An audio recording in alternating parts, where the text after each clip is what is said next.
if your training consists of go in the gym, smash myself into the ground, rest no days, come back the next day and do it again, like it's the crash diet of training, and it's not sustainable.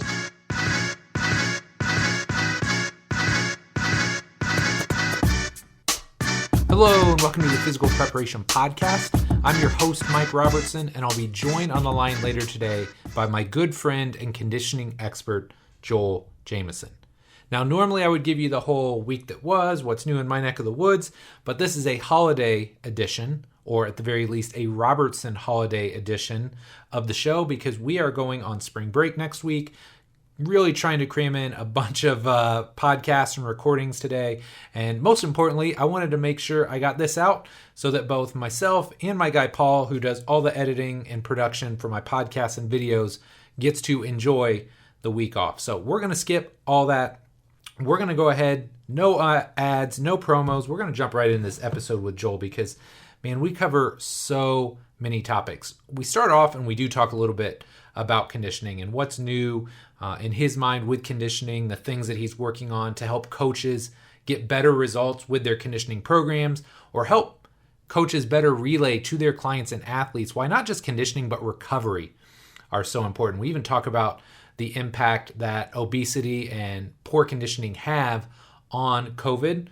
Obviously, that's been at the forefront for the last 2 years, so lots of cool stuff there. But then we also take a turn because what I don't think a lot of people understand and respect is what a savvy businessman Joel is and the things that he's done over the years to grow and build a really strong online business. And I know a lot of gurus, a lot of people that are selling you Facebook and Instagram ads are telling you to quit your day job and start online coaching and making 6 figures a year. Look, I'm telling you right now, as Joel and I allude to in this show, it's not easy. It's not that it can't be done, but you're not going to do it overnight. And so getting some insight into the things that he's done over the years to be successful, some of the struggles that he's had, man, I just think we touch a lot of bases in this show, and I think you're really going to enjoy it. Every time I bring Joel on, we have great discussions. There's a lot of back and forth, so I really hope you enjoy this episode. So without any further ado, Joel Jamieson. Joel, man, thanks so much for coming on the show here today. Really excited to have you back on. Could you start by just telling us a little bit about yourself? Yeah, great to be back on. It's been, I don't know, what am I, 3 or 4 now? Been more on than a while. that, dude. You might be the MVP of the podcast right now. I think you're at 5 or 6. I'm trying to set the record, so I appreciate having me back on. But for anyone who doesn't know, for the most part, I've spent the last, 20 years helping people understand conditioning, whether that's athletes who want to improve their conditioning for performance, everyday people who just want to train and look and feel their best. And then about 10, 12 years ago, I expanded into the online coaching game so I could help other coaches learn how to improve the conditioning of people they work with. Along the way, I've worked with everyone from, different teams and organizations to big companies like Lifetime Fitness, and worked with Gold Gym, Equinox, that sort of stuff.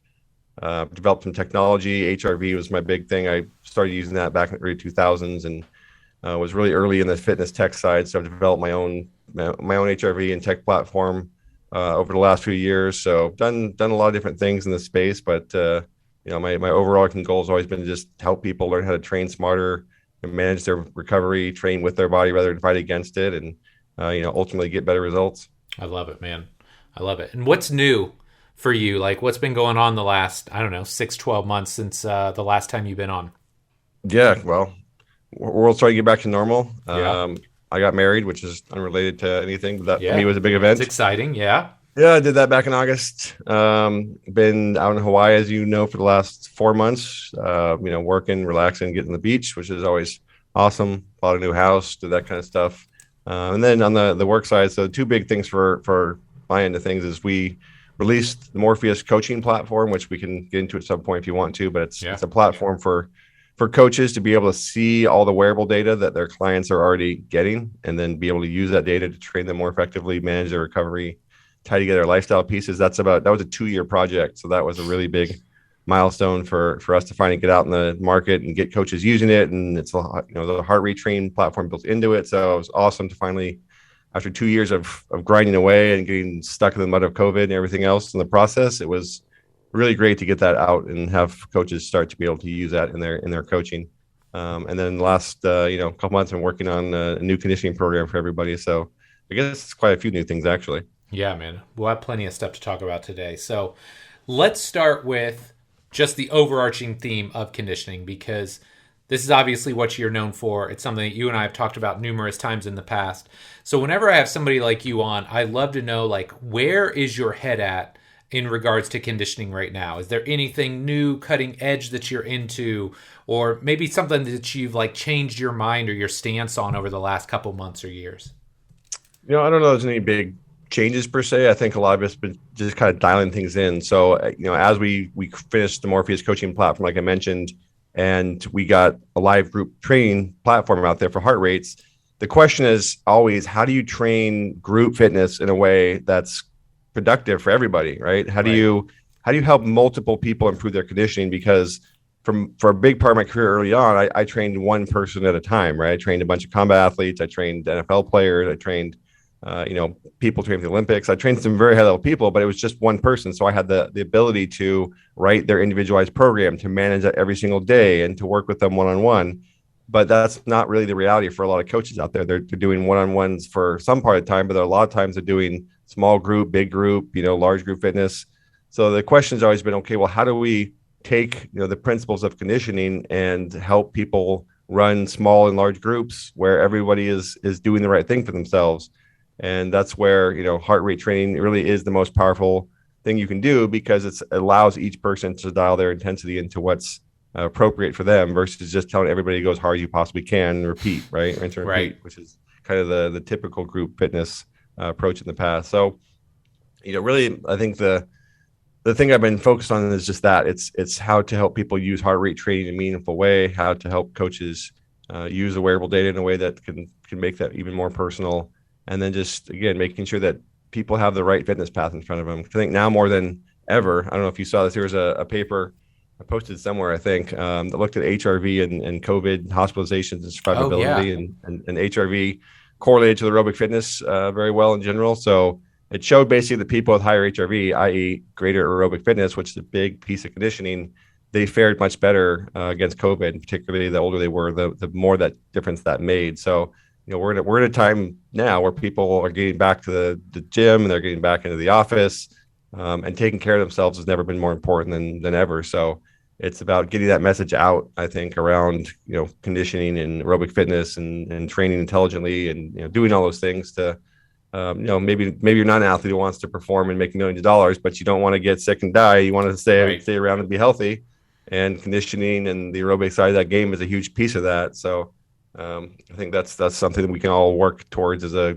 collective fitness community, and help people get the word out there. Because I don't know about you, I'm sick of, I think everyone's sick of the mandates and the lockdowns and everything else. People want life to get back to normal, and we know that this is going to be there's going to be more of this coming. And the best thing people can do to protect themselves is improve their health. I mean, I wish to God the government had spent 2 years promoting that message, because they didn't. There was another paper I saw. I believe it was 80% of the COVID-related deaths came from countries where greater than 50% of the population was considered overweight. Isn't that crazy? Right? It's crazy, right? I mean, it isn't. It's just very clear that the healthier you are, the more robust your immune system and your aerobic fitness is, the better you fare. And so if half your population is overweight, that's not going to bode well for you. So I think the big message we should have learned coming out of COVID, but didn't necessarily, is the importance of everyone taking care of themselves collectively and being in better health and improving their fitness and, keeping themselves in the gym. But that really wasn't the message, unfortunately. And I think we need to, again, kind of as a community, the fitness world, band together and spread that message. And look, the best way to keep yourself healthy, and, if you want to wear a mask, whatever, feel free. But at the end of the day, like, you've got to get in better shape, like Absolutely. Improve your health, lose weight, take care of yourself, and you'll be fine. Like, those are the main things that are going to help protect the population. So that's what we should be focusing on. Absolutely. And talk to me a little bit more about just Morpheus as a whole, because like you said, it took you 2 years to bring this to market.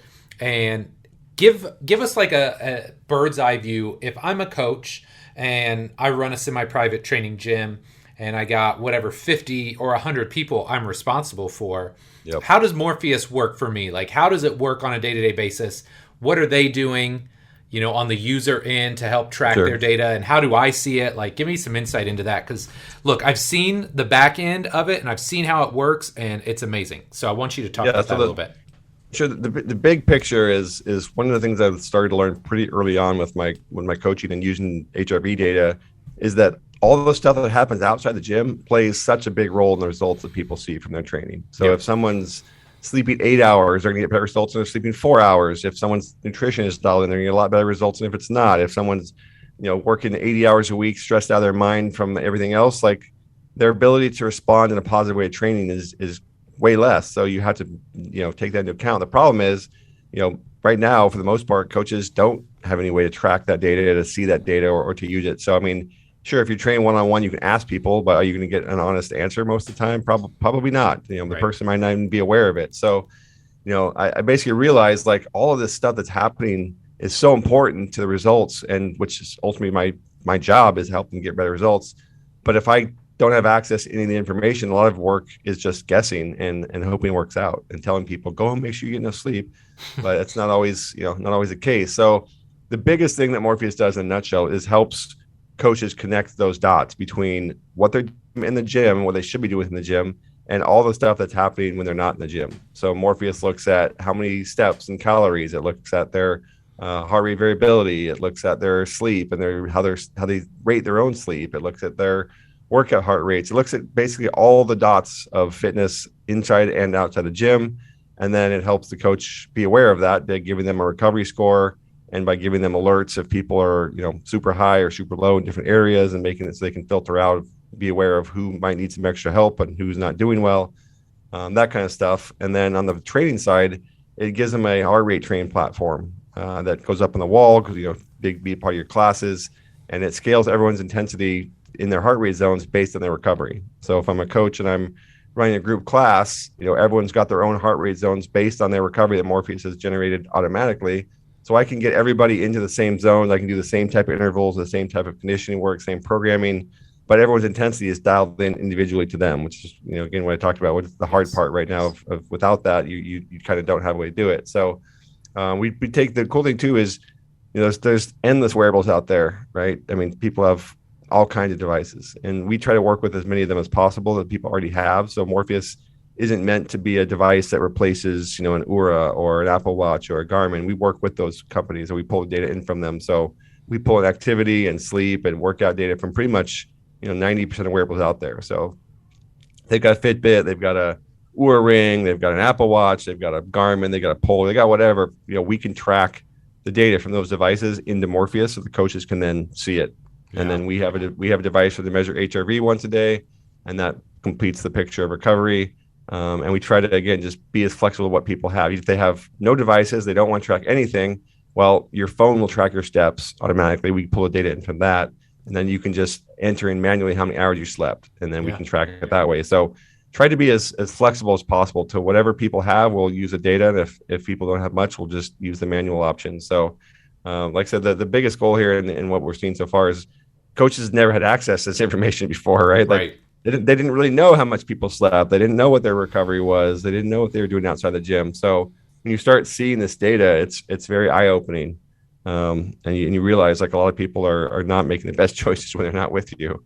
So it's important to know that, because, you have to be aware of it so you can manage the program more effectively and you can help people improve those things. Because I think the role of the coach, it has to be a bit more than just come to the gym, give you workout, see you, next time. Like there can be more to coach. There needs to be more to coaching than that if you really want to help people, stick with you and make long-term gains. I think that's the challenge, right? It's how do I help someone make long-term progress, not so you get some great results for a month and then they kind of hit a plateau and then they eventually leave. Like that's not what you're going for. So if you can tie together the lifestyle piece with a training piece, you're in a much, much stronger position. You're going to build a better relationship with that client. You're going to have communication with them you never did before. They're going to be much more loyal to you. They're going to stick with you, and you're going to get just better results for them. So it's a win-win for everybody.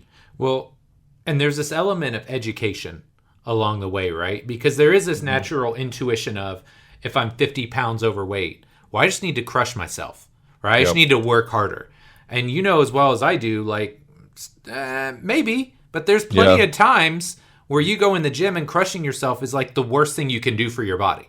But that doesn't mean you just go home and you sit on your butt, right? Like, you go in the gym, and that's the great thing about Morpheus and before it BioForce is having a better understanding of what your body is prepared to do on any given day, and educating your clients and your athletes as to, hey, look, you do need to go in the gym and you need to do stuff, but you also need to be doing it at the right intensity or in a zone where you can actually recover from it. Yeah, exactly. And that is the thing. I think we've not just American culture, but the westernized world that is kind of followed this idea, right? Of like, oh, no pain, no gain, high intensity or no intensity. And it's, like, sure, you have to work hard. There's no question about that.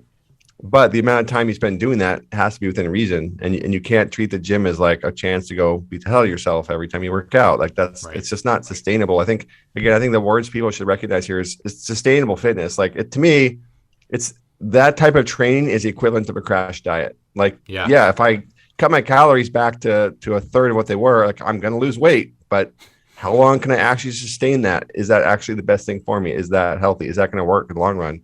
Probably not. It's none of the above. Right. So it's the same thing with training. Like, if your training consists of go in the gym, smash myself into the ground, rest no days, come back the next day and do it again, like, it's the crash diet of training, and it's not sustainable. So the long-term approach really is to manage your recovery, because ultimately that's what's going to chart the path forward. And the best way I try to give people understanding of it is recovery is what sets the limit of what I would call effective training.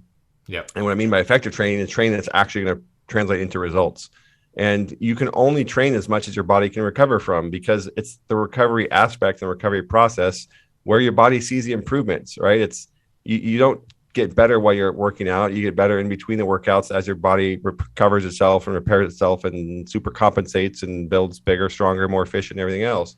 So if those processes don't have enough time or resources being driven to them because you're spending so much of it in the stress state, you don't get better. I don't care how much you train. Train more doesn't make you better, right? It makes you worse. Right. So the recovery is what sets that effective train limit. And people, when they start actually having a gauge of recovery and they start seeing how their workouts and their sleep and hydration and everything else affects them, they can make much smarter decisions. And ultimately, I think as a coach, if I can get somebody to recognize the most important things they need and make better decisions for themselves, then I'm doing my job. Like people need to take control of their own fitness. Like, my job as a coach isn't to do everything for you. Right. It's to help you make the best decisions for yourself outside the gym, and then use that to train you as intelligently inside the gym. But, again, as a coach, my role is always meant to help people really find their own path by understanding all this, having the education and having the insight and knowing what to do and how to do it. And I think if you can empower someone to do that and take control of their own fitness and their own lifestyle and all this sort of stuff, you're going to get much better long-term compliance and long-term results and retention and all the things you want as a coach. Yeah, I love it, man. Okay, so prior to the show, you mentioned that you're getting ready to drop a new program. And I think we've talked about this in the past, but fill me in, man. Like, what have you been working on these last couple months? Yeah, so I'm calling it a conditioning master program. Right? Oh, okay. Sounds cool. Sounds super cool. That sounds super cool. Yeah. So essentially, the way I'm describing it is, think what would happen if a training program and a master class had a baby of some sort. You would get a master program. So it is a training program, first and foremost, meaning, I'm going to give you an actual conditioning program to follow for 8 weeks. And I'm going to outline, sets and reps and exercises and methods and heart rates and all that kind of stuff. But I'm also going to include a masterclass level video course on all things conditioning. Because like I said, I don't want to just say, here, follow this. I want people to understand the hows, the whys, and what else to do aside from the training piece. So I'm diving into, understanding what conditioning is. I'm talking about energy systems. I'm giving people a roadmap to better recovery. I'm going to tell them how to use the data they have coming in to help them manage the whole thing more effectively, how to track their conditioning, right? So, I just think programs are great, but we need to have more information than just what the workout needs to be. And so the idea was like, I've had a lot of people buy my book, Ultimate MMA Conditioning. I've had a lot of people take my certification course where I teach them all this stuff. but I've never put all the information together with a training program. And I'm also going to do like a breakdown of why I built the program the way that I did, so you can see what my thought process was when I wrote it, and then you can learn from that, so that once the program's over, you can have an idea of what to do next. So that's, the other thing is I'm not trying to sell a coaching program. I want people to coach themselves. They need to have the knowledge to do that. So I'm excited about it. Like I said, I don't think I've ever seen somebody put together, a program in a masterclass level course in this way. And I think whether you're a coach or you're just training yourself, I think it'll be extremely valuable to not just have the details of the program, but again, all the rest of the stuff that goes with it, and then understanding the hows and the whys, so that after the 8 weeks are up, you're not left going, well, now what do I do? I mean, Right. I want to really give people the knowledge and teach them this process so they can coach themselves, and they can keep going, and they can build their own programs and keep working. So this is really interesting, because I feel like this is an area we can improve greatly in our industry. So many like program design courses or workshops, things of this nature, are very philosophical in nature.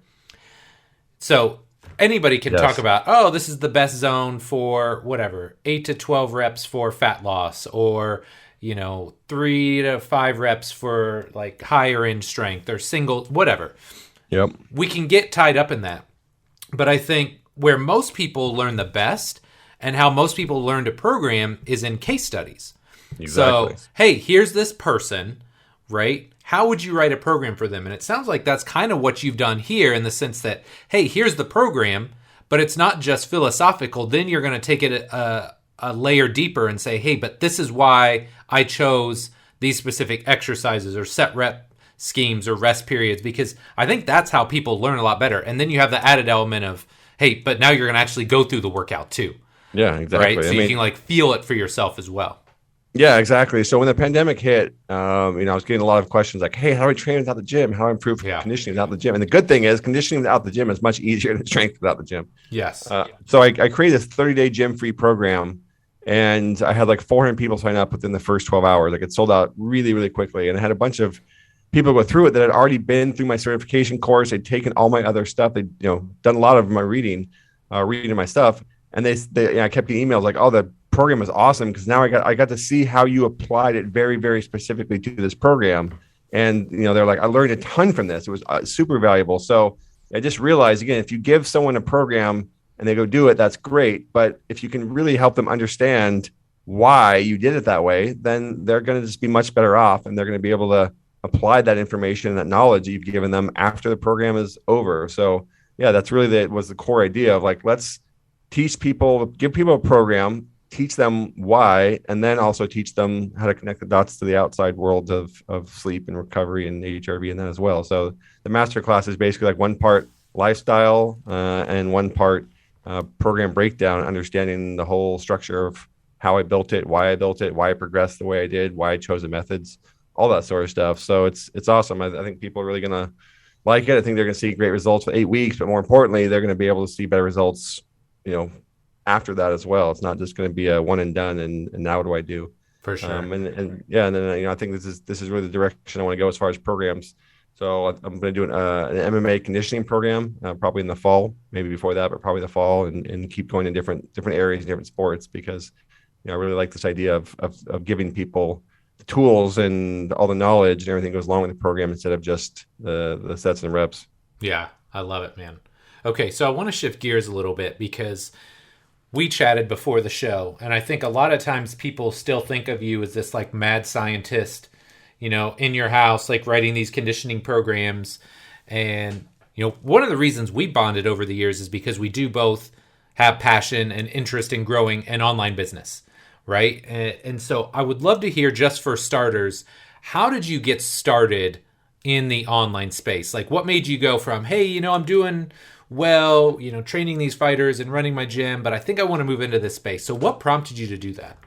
Yeah, I mean, it's kind of a funny story. I definitely never had this grand scheme. So the short version of a long story is many, many years ago, my mom had a stroke, and I was taking care of her.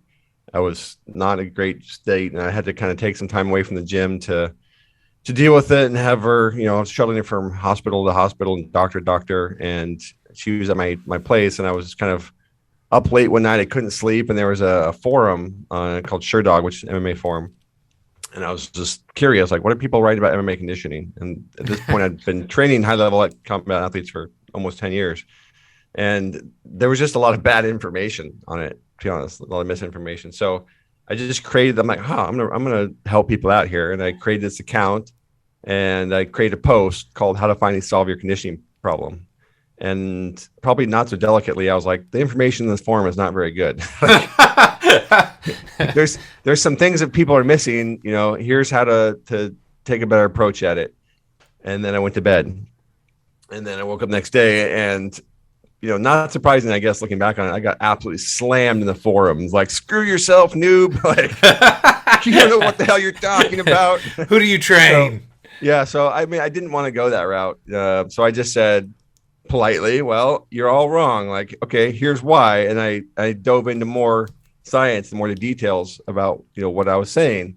And then I got slammed again. And then I kept going, and just out of sheer frustration, I'm like, no, they want my help, damn it, whether they know it or not.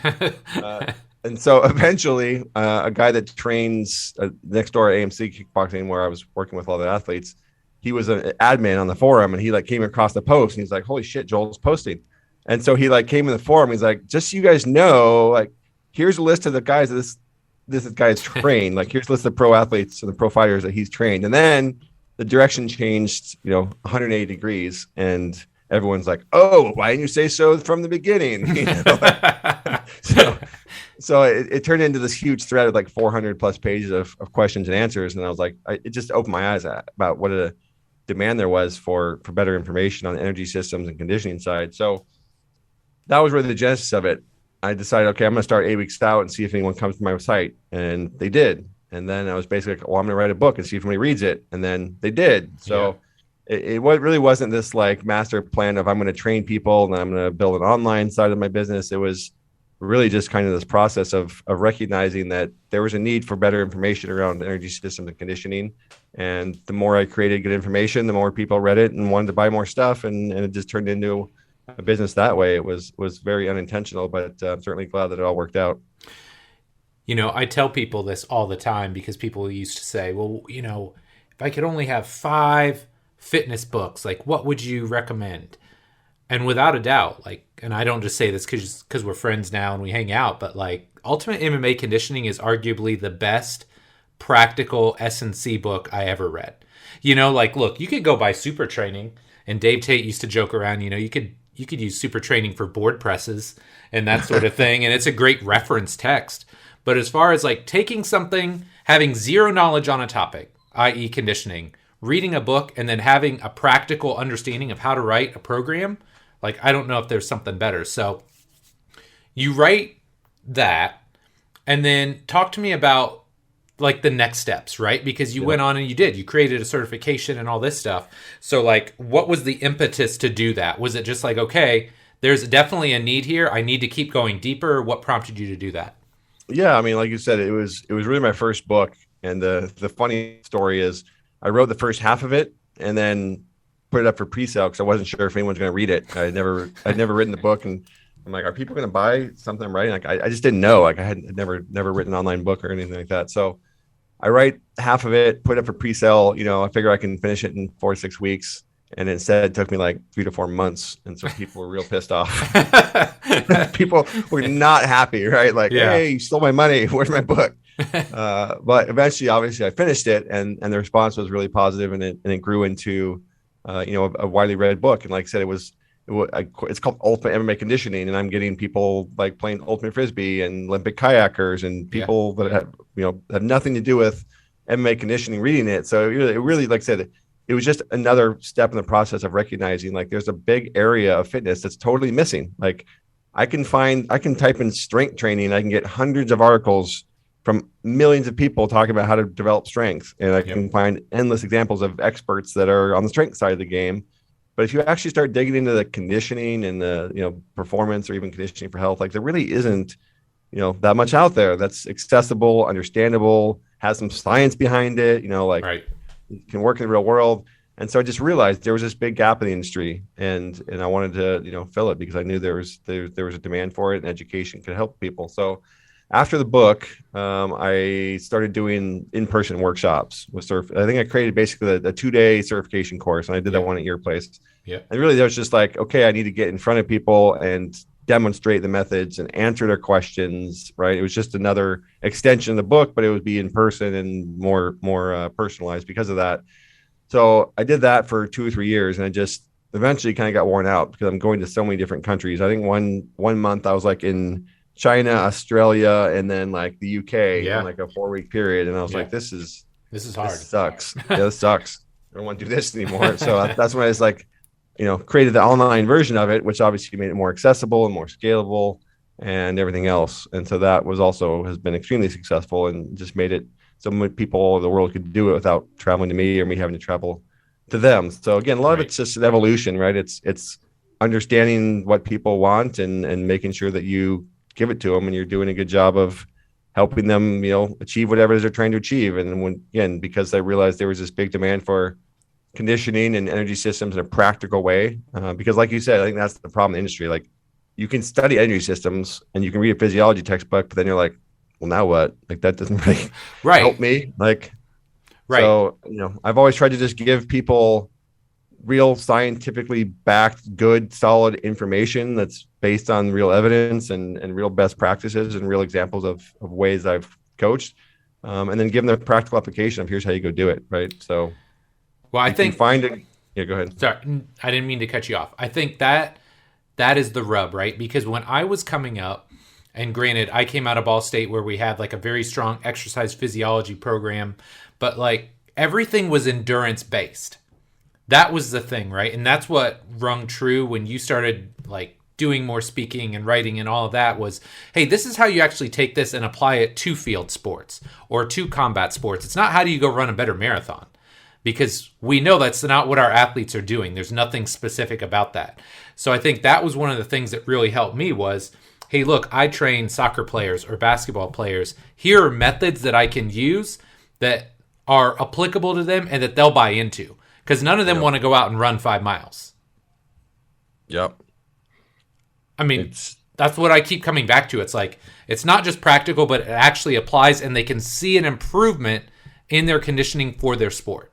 It just makes sense when you're doing explosive repeats or, whatever. I don't even remember. Yeah, I mean, I think, I mean, the biggest thing was, like I said, if you look at strength training, like people have ways of going about it. Like, I'm going to do heavy sets of 3 to 5, or I'm going to do hypertrophy sets of 10 to 12 or whatever. Like, there's all these kind of built-in methods, rest pause sets, right? Like, there's been a lot of methods around strength training that people drop sets, and there's endless methods, right? Yeah. But then on the conditioning side, there really wasn't. Like, there was like, go run really far, or go really high intensity, and like even that wasn't very even that wasn't very well defined. So yeah, I think the biggest thing I've tried to do is be like, no, wait a minute, like conditioning isn't that much different than strength training. Like, you still have to have methodology behind it. Like, there are different types of methods that will have different types of effects in your body. So it's important to have a set of building blocks that you can use to build conditioning programs, and that's where like Ultimate MMA Conditioning was successful, was because I had that, right? I had cardiac output and tempo intervals, explosive repeats, and tempo lifting, and HRI, and a bunch of these different actual training methods that I just used and developed and refined and experimented with over the years, training athletes. And people hadn't looked at conditioning that way. They just, like I said, they looked at it as like, go out and do a bunch of running or go ahead and do a bunch of high intensity, and that's all it really was. So I just think that's really the biggest thing about conditioning, is because it's more difficult to measure than strength in some ways, or actually a lot of ways. Like, you can't, you can lift a weight and it goes up or it doesn't, so what your strength is, right? Like, sort of easy to track progress. You got stronger or you didn't. But conditioning has been so nebulous for people, kind of like, well, how do I measure it? Well, I don't know. How do you feel when you play a game or perform? I don't know. I'm fine. Like, it's just less clear of like, how do I measure progress in conditioning? And because of that, I think there was always just less structure to like train it, and you didn't really know if it was improving until you got in the ring or whatever. So yeah, I think that's a big piece of what has been missing in conditioning, and why people have bought the book and certification and everything else I put out there is I've really tried to give people a systematic approach to this with methodology and principles and philosophies, but also just the practical side of it, of being able to turn this philosophy and strategies into a program, which again is why the master program is so sweet. Right. So talk to me about the realities of running an online business, because I think there's a lot of people on the internet these days, and most of them selling their own like get rich quick schemes. But they'll tell you, oh yeah, you're working too hard in your business. You need to be online. You could be making six figures in X amount of time. Talk to us about the realities and some of the trials and some of the struggles you maybe dealt with in starting and growing your online business. Yeah, I mean, it's definitely, I would say, take running your coaching business and then make it harder, because you're competing with everybody across the internet versus the gyms in your area. So, it's like Bitcoin. Like, yeah, if I bought Bitcoin the first, year was out, I'd be a multimillionaire right now. Great. Right. Like, if you'd built an online business when the internet started, it was pretty easy. Like, there wasn't that much competition. But the reality of just the online world in general is it's competitive. It's difficult. There's so much out there right now that it's very difficult to be heard. Think of the amount of videos on YouTube, the amount of posts on Instagram, the amount of people on Facebook you're competing with. So, again, you're not just competing with other coaches in your area when you go online. You're competing with every piece of training information in the world that's online. And so you have to have a very clear message and a very good product. And the reality is just, as important as marketing is the success of your coaching in person, it's more important. It's a big driver of the online game. So there's all these numbers that are thrown out by people. You make this much money, or I heard this person is making that much money. Like, that's kind of the thing. But the reality is, in my experience, just from doing this for 10 plus years now, is a lot of it's very, very overblown. I mean, don't get me wrong, there are some people making some serious money in the online coaching and online training and online education. There are people doing that. But it's not this one man operation. If they are it takes a team. I've got anywhere from 3 to 10 people working for me over the last couple of years. I've actually had 15, 20 people working with me at different points in time. So you have to have, a real team behind your company online. It's not like you're just going to pump out information in Facebook posts and Instagram posts and make $1 million a year out of that. Like, people do it, but people win the lottery too. Like, there are YouTubers out there that have 10 million followers, and these YouTubers make a killing. Like, if you're one of them, great. You're probably already there. Like, getting there from scratch right now, really, really hard. So, I don't want to discourage people if they really have a great product and a great message, and they have the right combination of skills to go out there and make their mark in the online space. More power to them. Like, do it, but just recognize it's not this like easy journey of like post Instagram video step 1, like collect checks step 2, like like,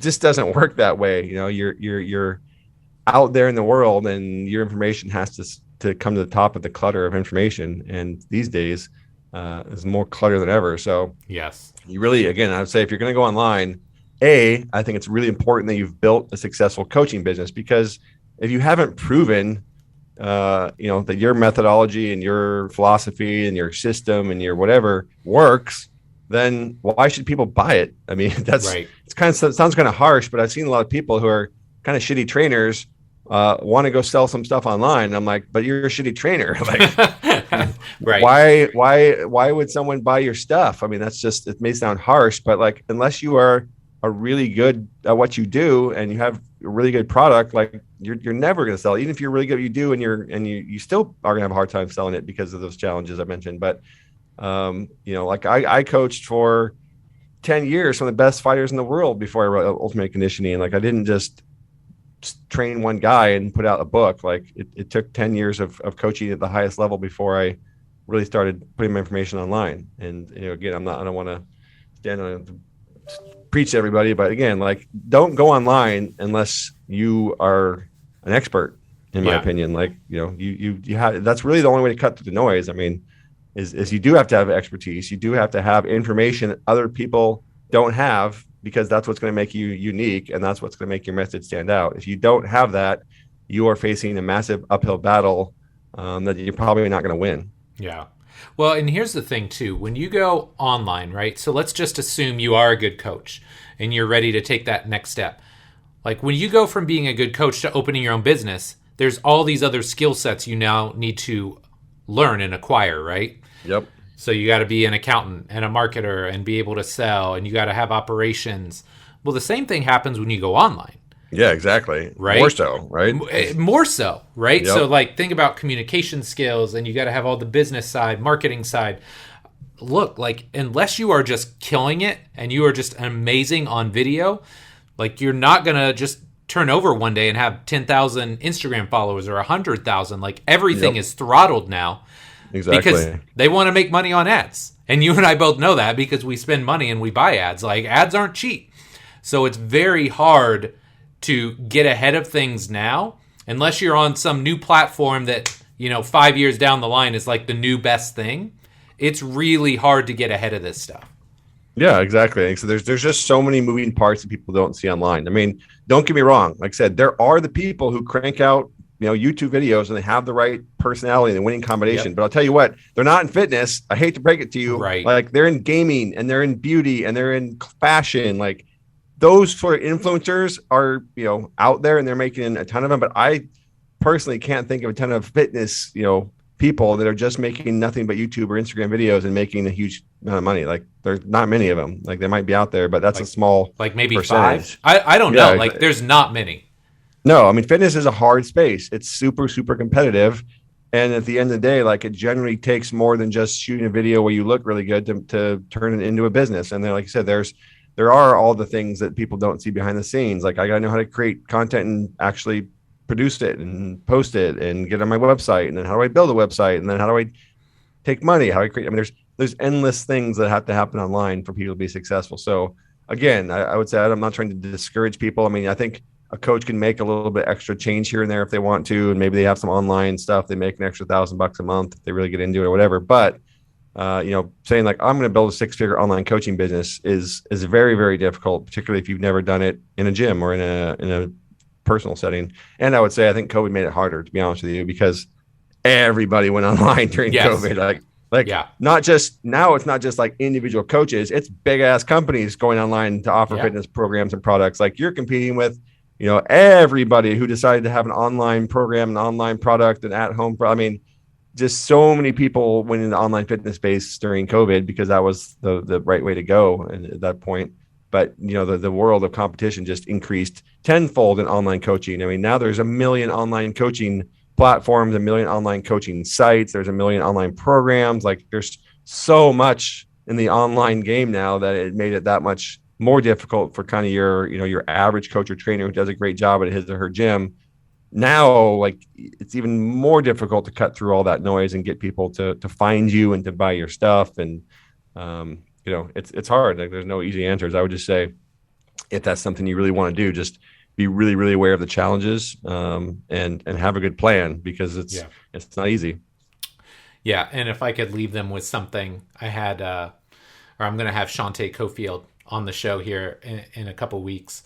And it's weird because sometimes I record these out of order, but Shantae and I were talking about this. And what you find a lot of times is, hey, if you are a great person like a great coach in person, and you just want to taper off that a little bit and make like some side hustle money, like that's the other thing too, right? Is I think people think, I'm going to go online, right? And they're going to quit their job and they're just going to start doing all online. Like that's not how it works.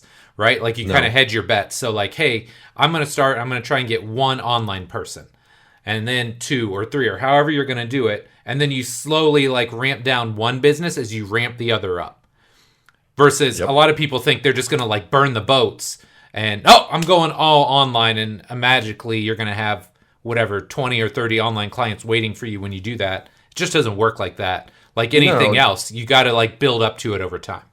Yeah. So, I mean, even after I wrote Ultimate MMA Conditioning, like it was a good side hustle. It was making me, a good amount of money and it was great. But, I was still training people in the gym from, 9 or 10 in the morning until 8 or 9 o'clock at night. And then I'd go home, like eat some dinner. And then I'd get online from like 10 at night to 1 or 2 in the morning and answer all the email questions I got and work on shipping and printing and dealing with the back end of understanding how to build a website and all that sort of stuff. So I was, for years, for like 3 or 4 years, I was doing that, I was training people every day, all day, and then answering all these questions and trying to build my online business at night. And I couldn't just stop doing one for the other. Like I was doing both for a long, long time. And then I started having to add people to help me on both. I had to hire someone to ship and answer customer support questions for me. Well, then I got to manage that person, right? So Right. there's just, the more you grow, the more headaches you have to deal with along the way. Yes. But yeah, like I said, I think again, I'm not trying to discourage. There's like it can be done, right? Like I've Yes. done it, you've done it. Like we've built online businesses and online coaching, and it can be done. I just think people need to be very realistic about what the expectations are and what the journey is going to look like, because it's not this panacea of, like I said, step one, make video, step two, deposit check. Like does not happen. Like Right. it's going to be an uphill grind and a battle, and it's going to take time, but it can, if you're willing to put in the work and you're really smart about it and you are committed to it, then yeah, you can do something with it. Just don't have this idea that it's easy, because it's not. If it was, then yeah, exactly. It's not. If it was easy, we'd all be rich. Right. But it's not. It's really interesting hearing you talk about that too, because I don't think I ever heard that part of, like coaching all day and then doing stuff at night, because that's exactly what I did when I was starting. And like, honestly, I still do it to some extent to this day. But like when I was in Fort Wayne on my lunch break, I would go and write articles. Yep. When I did in-home, I would have breaks in the middle of the day. So I'd train people in the morning. It was like a split shift, right? So I'd train people in the morning, maybe get some lunch, and then I'd write articles or create, again, showing my age here, but like scripts for DVDs or write manuals. Like that's kind of how it's always been. It's like there's the day job and then there's the side hustle, but there's never like this instance where it's just one versus the other. It's like, hey, look, like you're going to have to find time or make time to get this stuff done if it's important to you. Yeah, that is the hard part. And I'll say in the last 2 or 3 years, I've had quite a few people that are very high level coaches. Like I'm talking guys that have been working at like some of the best teams in the world, or guys that are big organizations, like really, really successful coaches that I know are tremendously good at coaching, come to me and say, hey, like I've seen you make the transition. It looks like you're doing well with your online business. Like I want to start heading that direction. And I'm like, do you though? Right. So, I'm like, look, I'm more than happy to help. Like these are friends, people I like to work with and want to help if possible. So every single one of them that I say, okay, if that's what you really want to do, like I just had the same conversation I just had with your audience and walk through the steps and the difficulties of it. And I say, okay, so here's like, I give them a sign, like some project to start with, right? Yeah. Because I want them to be aware of like what's involved in this. So you're gonna have to do your homework. Like, what are you going to create? Like, what product are you going to create? Is anyone else created in the industry? Like, I just give them some basic research to go do on their own. I'm like, come back to me when you've done that research. We can have a next stage in the conversation. I would say out of like, I don't know, 6 or 10 people, like one person has taken that step. Wow. And then after that, like they fell off the map, because it's really, and the reason is simple. It's really hard to have your full-time day job of 40, 60, 70 hours a week, some of these guys, and then make the time after those hours are done to then do this online thing where you're not making a dime for a long time, right? Yeah. So they'll just, they'll put it off, and they mean well, like they want to start something, but wanting to start something and then putting in 5 hours a night or 3 hours a night or whatever after you're done working is really hard. And most people won't do it. And especially, for months on end before they can actually, to launch a new product and to build an audience takes months. Like it's not something you can just do.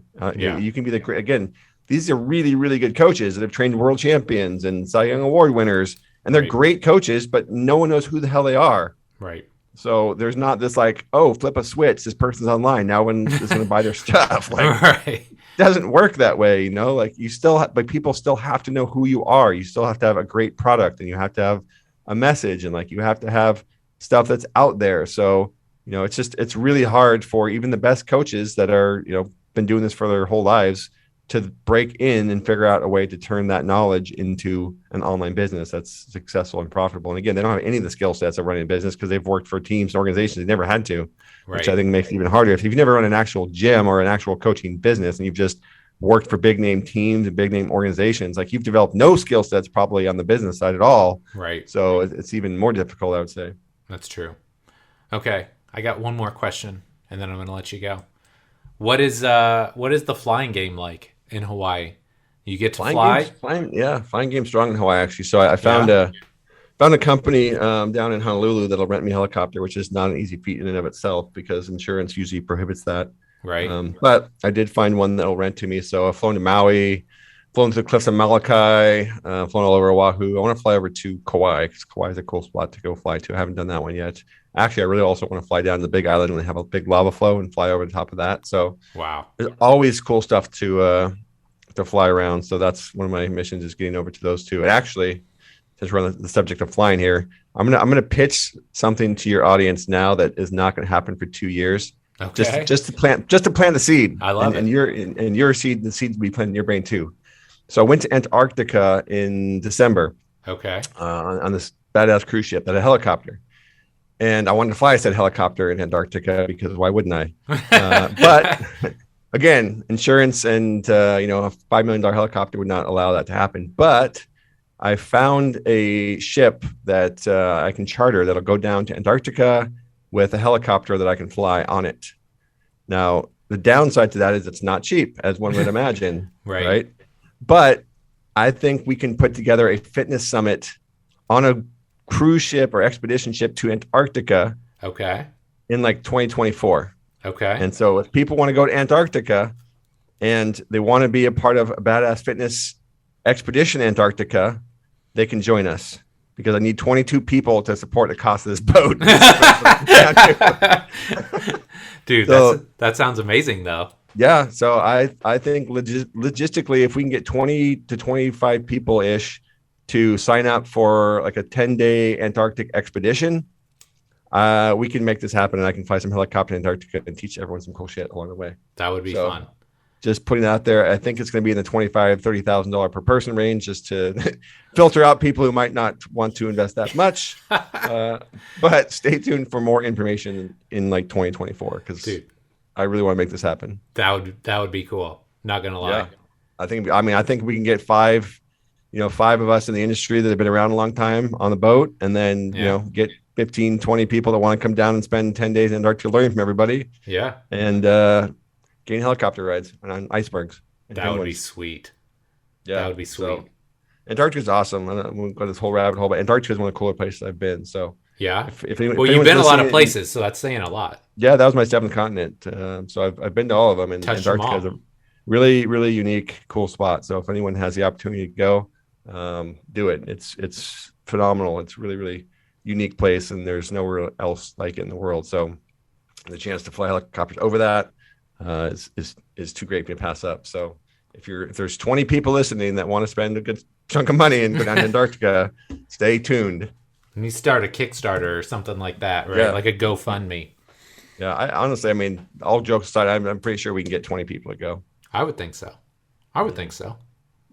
Yeah, that would be like, I mean, look, you're going to get some work done over those 10 days too. So it would be worth it. It's a once in a lifetime opportunity, honestly. Like if we get 4, 5, 6 of us down there on the coaching end of things that have all been doing this for a long time, and you can go hang out with us and learn, and at the same time be in Antarctica, it's going to be awesome.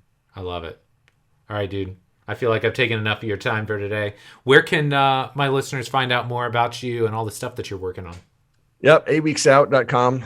Same as always, just number 8weeksout.com. And then there's a new tab on there, depending on when you listen to this, it says programs. And that's going to have the conditioning master program details that we talked about. You can also find Morpheus and all that stuff there. And you can go to IG, Coach Joel Jamieson, where I post some stuff every once in a while, some flying pictures, but mostly training related content and good stuff on there. But 8 Weeks Out's really the home base. I love it, man. Well, I'll make sure I get all the links in the show notes. And again, Joel, always great catching up, man. I appreciate you. Yeah, great being on back again. If I'm not the record holder now, I better be soon. You're the champ. You're the champ, man. All right.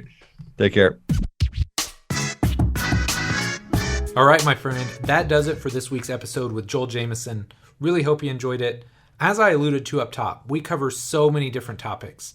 And it's always fun to talk conditioning, right? Because we love to talk about conditioning. We love to talk about S&C. But I think one of the fun parts of this episode was giving you that inside look into what it's taken Joel to really build a successful and sustainable online business. There's a lot of people out there that are going to sell coaches, hey, make 6 figures your first year out. Like, look, very few people are actually doing that. I wish more people could do that. It would be awesome to work 4 hours a day remotely from the comfort of your own home without ever having to interact with another human being in real life, but it just doesn't work like that. And so I think Joel is such a great example of, hey man, he had a gym, he was a trainer, he started the side hustle, and then he built from there. So I hope you enjoyed those insights. I hope you enjoyed those stories. And most importantly, I just hope you enjoyed the episode, because I love catching up with Joel and I got so much respect for him. So I hope you got something out of this as well. Now, small favor to ask. If you enjoyed this episode, please do me one favor right now. Wherever you're consuming this podcast, go there right now and hit the subscribe button. iTunes, Stitcher, SoundCloud, Spotify, Google Play, Amazon, wherever you consume podcasts, hit the subscribe button so you know each and every week when a new episode drops. Because I'm telling you, friend, I got some really, really good episodes lined up in the coming weeks. I'm excited. So, as always, thank you so much for your support. Love and appreciate you. And we'll be back next week with our next episode. Take care.